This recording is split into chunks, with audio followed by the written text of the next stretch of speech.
Heyo, it's Ao, and today I wanted to talk a little bit about the Armored Core 6 reveal trailer. I understand this comes a little bit late as the trailer is 3 months old at this point, but I've never really been one to jump on trends. My YouTube channel dedicated to a niche and long-forgotten mecha franchise should be proof enough of that. Anyway, let's take a look at the trailer, something that holds a lot of meaning to a veteran of the franchise such as myself. We start off the trailer with some scenes of mass devastation, which is, if we're being honest, rather common for the Armored Core universe. Many of the Armored Core titles revolve around the world being destroyed or being made uninhabitable, and humanity having to adapt in some very drastic ways, like being forced underground or into the atmosphere. And when humanity is finally able to return and rebuild, we end up unearthing the weapons of the past and restarting the conflict all over again. In some ways, we can draw parallels to Dark Souls with this cycle of destruction and resurgence. The iconography of ash and fire certainly gives us that impression. Here we get a shot of a planet being engulfed in some sort of cosmic fire. It immediately tells us that this is not a great place to live, and that there has to be a really good reason to be fighting over this scorched rock. Early promotional material tells us that Armored Core 6 takes place on a remote planet called Rubicon 3. This isn't a planet I've ever heard of, so I'm guessing at this point we must have mastered interstellar travel in this universe. Space travel isn't a new concept in the Armored Core franchise, but it's also never been a huge focus. Armored Core 2 and Another Age kind of focused on tensions between Earth and Mars colonies. There would be missions that occasionally took place in the high atmosphere or in the space elevator.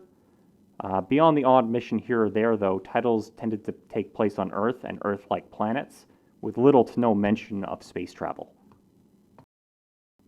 Here we get to see a scavenger AC picking through the wreckage of a battle. It's picking up what looks to be an arm part, pulling it out of the wreckage. Looks like just the forearm section, though. The hand and shoulder pieces both appear to be missing. We can see strands or fibers or wires protruding from the sides. This reminds me of a shot from the Armored Core 3 trailer, where the lightweight Crest AC gets its arm blown clean off, and we get a rare look at the internal structure of an AC. Armored Core technology was largely based on MT technology. MTs are smaller, cheaper machines often used as basic enemies in the game, and MT is just an abbreviation that's used that stands for Muscle Tracer.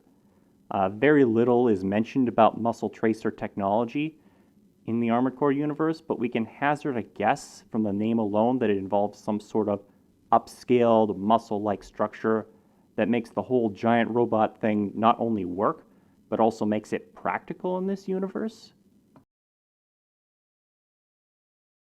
In this shot, we get a look at the back of this scavenger AC. I'm immediately hit with a wave of nostalgia as I recognize the style on some of these parts. The legs resemble the Lynx design from Gen 3, or more closely, the Elia legs from Gen 4. Very, very cool. The basic arm shape is pretty standard, but the shoulder is rather large. I'm not sure if this AC is equipped with side shields, or if the shoulders are just naturally shaped like that. If they are side shields, it could confirm the existence of the extension part slot, although that doesn't say much about what other parts might be in that category. That being said, I'd love to see anti-missiles, shields, and other varieties of niche equipment that have been previously part of that category. In the next shot, we see a quadruped AC flying over a group of MTs. What looks incredibly similar to Primal armor flickers as it deflects the bullets. I'd say this pretty much confirms the existence of Primal armor in the game.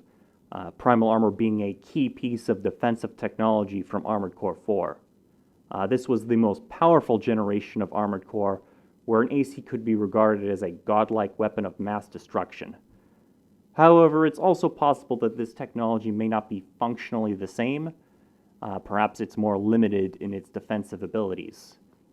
It's worth mentioning that the use of Primal armor was incredibly toxic to the environment and even somewhat dangerous to pilots. I'm wondering if the Primal armor toxicity problem has been solved in this generation, but given that this game takes place on a mostly barren world, I wouldn't put money on it. I think we can reasonably expect to see some story beats where pilots eventually succumb to primal armor exposure. Here we get a shot of the quad AC and a majority of its loadout. It seems to have some sort of cluster munitions sling weapon, which is very cool, but I'm much more interested in what's mounted on its back. On the right side of the screen, we seem to have some sort of box-like equipment. I want to say that this is some sort of missile or rocket type weapon, but we never get to see it used on screen, so it's pretty hard to say. On the left, we have some sort of rifle or cannon, maybe a laser cannon or a sniper rifle. It's very hard to say. It is mounted in an interesting way, though. In Gen 1 through Gen 4, bat cannons would often fold out in unique ways before firing.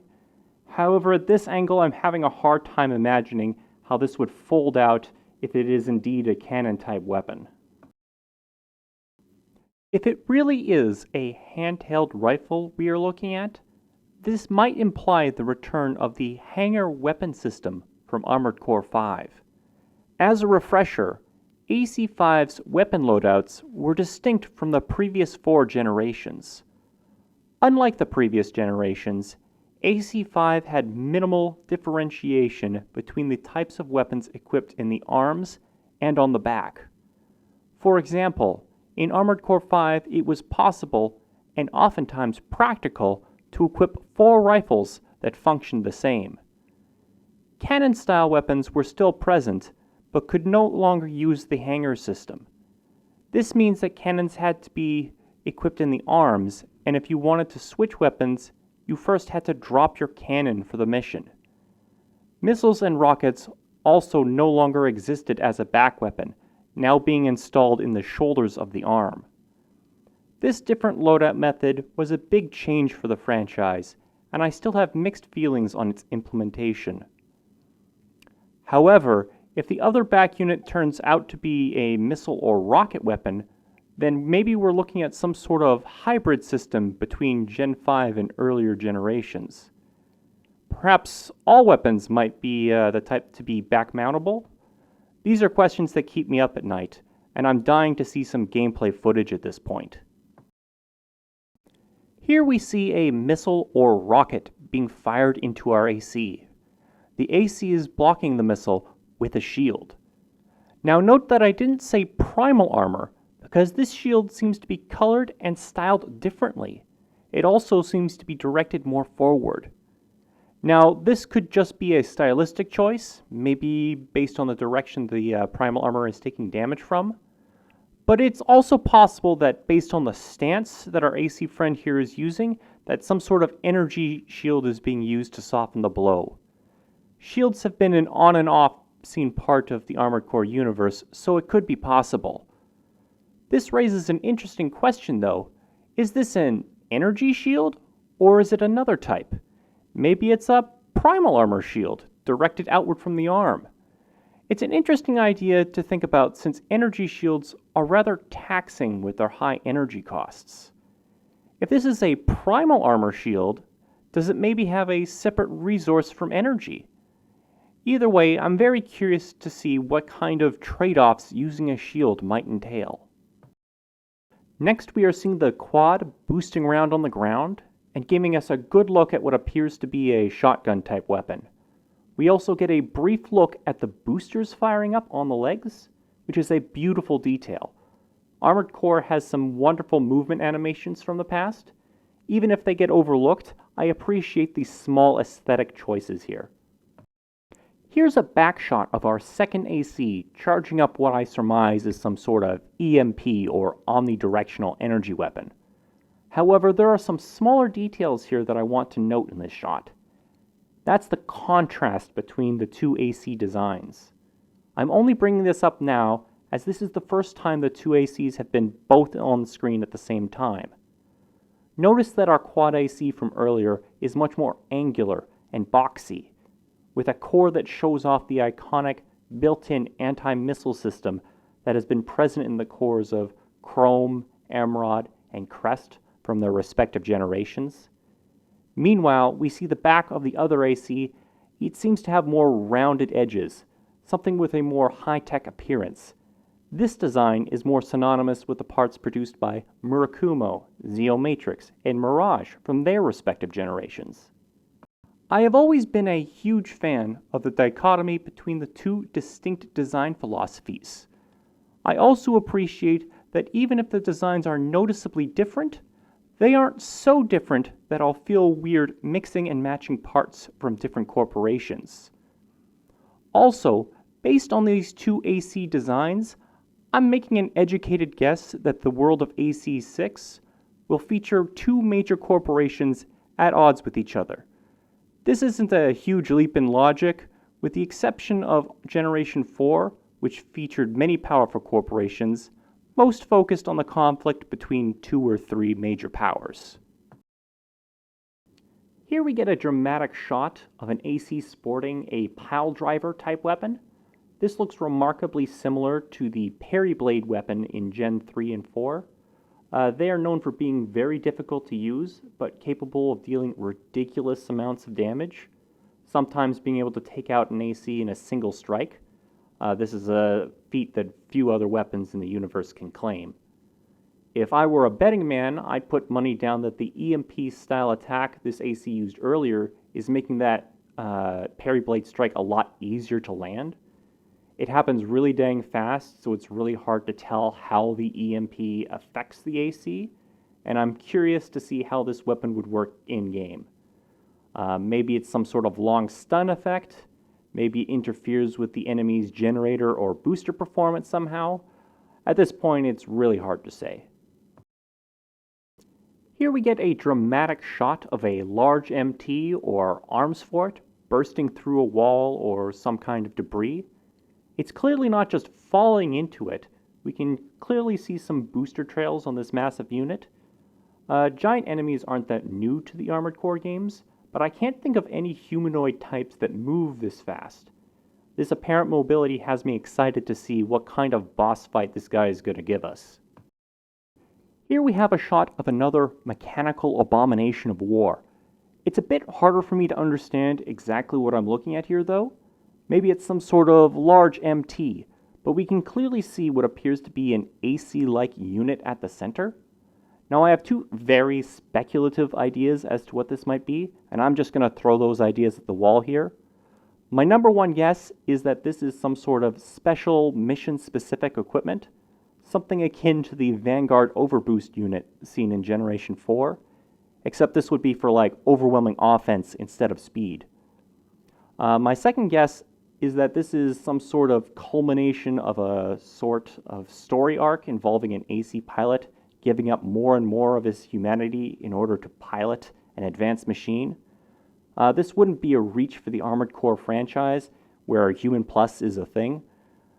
I will admit, though, that both of these guesses are rather wild and out there. I will totally be claiming credit, though, if I end up calling it correctly, though. Here's a cool shot of some chunky military helicopters. They look to be transporting some sort of container. They look pretty big, but it's kind of hard to tell the true scale of these guys. Maybe we could expect to see these transporting ACs into the field? Hard to say. We now get to see a nighttime battle. Slow-walking units are seen in the background, presumably MTs like the ones we saw earlier in the trailer. Not too much else to point out here other than the familiar Gatling gun sound effects.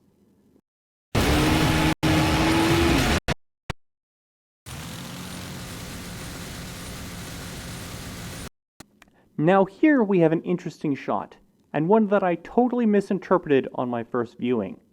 My first thought was that these were a bunch of ACs being deployed by transport helicopter to an active battlefield.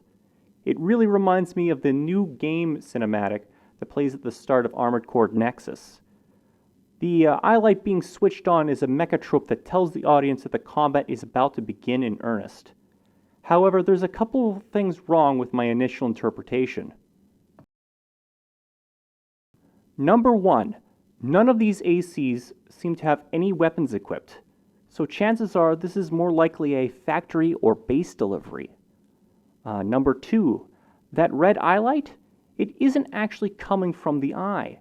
If you look at the orientation of these units, they actually seem to be facing the opposite direction.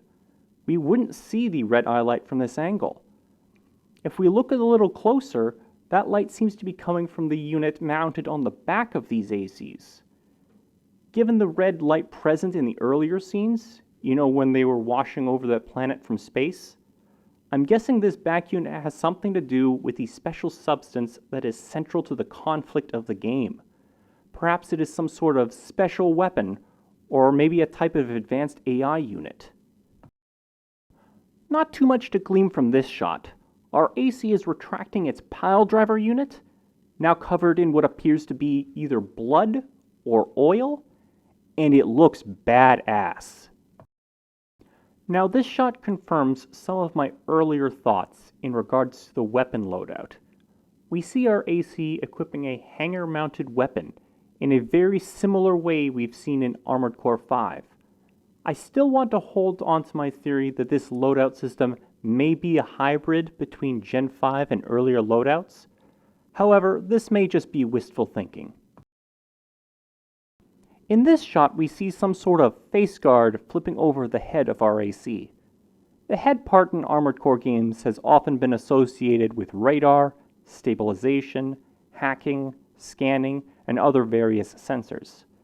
Some heads even appear akin to radio antennas to highlight their purpose.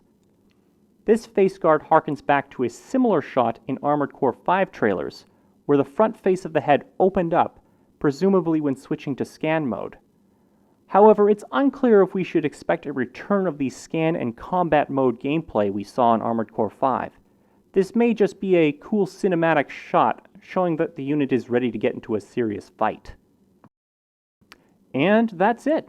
Overall, it's a pretty short trailer, but it's actually somewhat information dense, even if that information only leads to more questions.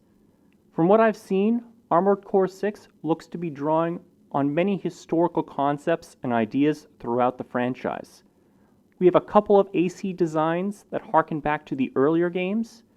We have Primal armor from Armored Core 4, and a weapon loadout system likely inspired by Armored Core 5.